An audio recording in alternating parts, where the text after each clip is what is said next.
All right, folks, what would I do today if I woke up 30 pounds heavier, pre-diabetes? What steps would I make immediately to reverse this, to get on top of it? Dr. K here, ICU Doc. Welcome, Solvent Healthcare. And I get often these questions about people are confused. What approach should I do to lose weight?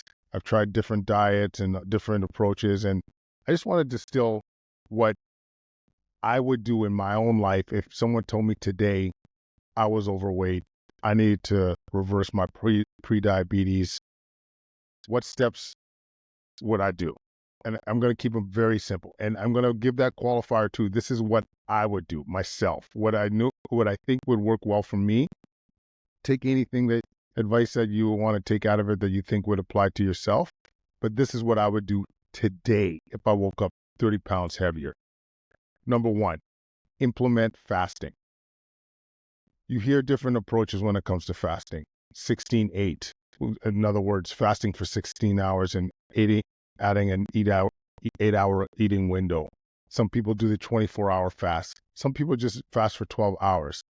If you don't have an element to fasting in your 30 pounds overweight, this is what I would implement.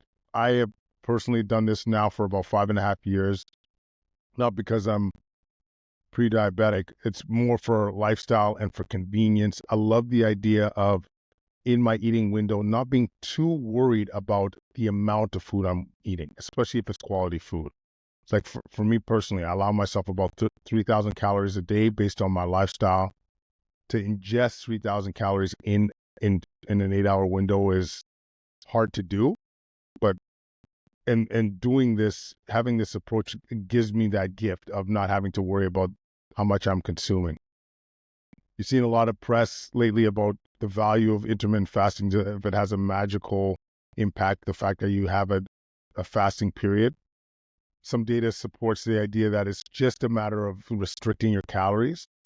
Honestly, I don't really care what the magic sauce is, but I've seen it work for so many people. Not for everybody. Some people, the extended fast increases their cortisol and or spikes their cortisol. They retain more fluid. They're more likely to retain their weight. So in my humble opinion, it's not for everybody, but for a ton of folks, it's magical. So I would start fasting immediately and do it gradually. You don't necessarily have to go from 16-8 on day one. You could start 12 hours. You could start 14 hours and move your way up. But this is what I would do. Second thing I would do is increase my protein intake and make sure my first ingestion of food is protein. I'll tell you why. So in terms of the amount of protein, aiming for 0.7 to 1 gram per ideal body weight. So for me as a 205 pound individual, I'm aiming for about 140 grams up to 200 grams of protein in a day. And the magic of protein is, number one, increases your lean muscle mass, which increases your basal metabolic rate, which also improves your insulin sensitivity. It's magical. Number two, you're feeling fuller. You're less likely to eat junk as a result of that. Number three, you're less likely to spike your glucose. So if any of you that have ever worn a continuous glucose monitor, try this. When you have say pasta, if you have increased protein on that pasta, whether it's chicken or beef, versus having the pasta relatively plain, see what it does to your blood sugar.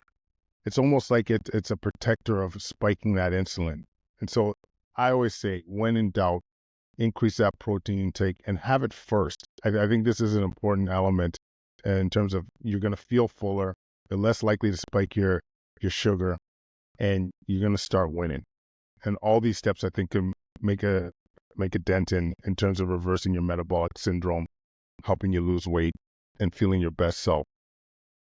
The other thing I would do, the third thing I would do in terms of trying to reverse my metabolic syndrome, reverse my 30-pound weight gain, would be, before a meal, I would have some low-calorie protein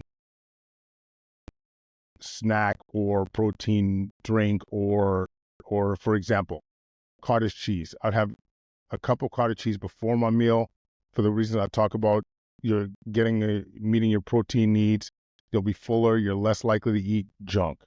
The other thing I would do is simply just have a protein shake. Get your Guyata, you know what I'm saying, GuyataNutrition.com.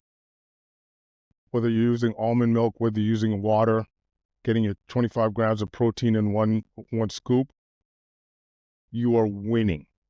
You're more likely to not ingest crap. You're more likely to not spike your insulin as a result. It's just a nice, easy hack to be able to manage the amount of crappy food you ingest. And so this is something that I would do without question.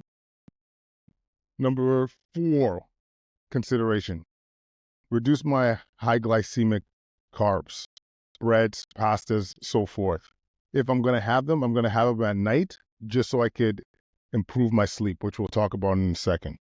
So I'm not by any means saying I would go no carb. I wouldn't go keto. I've tried it myself, even though some of you, I think it would work well. But for me personally, I would rock the lower glycemic carbs. So if I'm having fruits, it's going to be blueberries, berries, vegetables over bananas and apples as an example.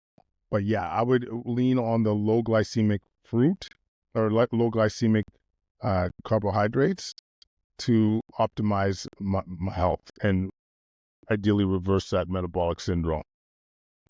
Next thing I would do, I would minimize my alcohol intake. I think there's a trend that you're seeing people do.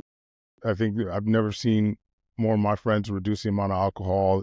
The non-alcoholic cocktails are hitting a premium, that's for sure right now. People are diving into that. I think it's a good idea. Improve your sleep, improve your metabolic health, risk of cardiovascular disease, dementia, all these things by reducing your alcohol intake. So that would be another step that you could take, that I would take. Next, in terms of exercise, you got to push weight.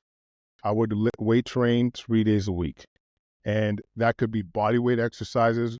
Go to our Substack, you can find some body weight exercises as an example. Push-ups, air squats, chin-ups, burpees. I don't care what you do, but you got to push weight. And the reason why it's magical, you put on more muscle, you're soaking up your glucose, you're more insulin sensitive, you're increasing your basal metabolic rate, you're stronger, you're less likely to land in ICU as an example because of frailty and so forth. But from a bang for your buck way of reversing metabolic syndrome, to me, this is so important. You kill so many birds by weight training. The other thing I would do is wherever my step count is, I would increase it by 25%. Walking, a lot of people don't feel like it's exercise. It is exercise, especially if you're doing it at a pace. And the other nice hack that it does too, if you increase your step count, you'll notice that your sleep pressure is going to be increased. So you're going to have better quality sleep, to fall asleep easier. And I'll tell you, ultimately, none of this will get significantly better if you're not having quality sleep. So yeah, my last point, sleep, folks. And I that's my kryptonite as an ICU doc, as a father, 3 boys. This is something that we all need to improve on, or I feel like I need to improve on. So my sleep duration is quite often compromised, but I try and make sure my sleep quality is winning. So what I try to do to make sure I have high quality sleep, blue blocking glasses at night to reduce the amount of blue light I get, so my sleep onset is better. I like taking magnesium at night to calm down my nervous system. I like being off screens before bed. I like using my eye covers to make the room as dark as possible. I like to keep the room as cool as possible as well. I know Mama Bear, she's listening or watching. I know you like that room hotter. So we constantly are battling over that one. And she's always winning. Damn it. And so, yeah, I think the improving your sleep quality, such an important component to to improving your overall health. So this is honestly the simple components that I would do today if I woke up 30 pounds heavier. Increase my protein intake. Make sure protein first with each meal. Consider pre-meal having a shake or having something like cottage cheese, high protein ingestion.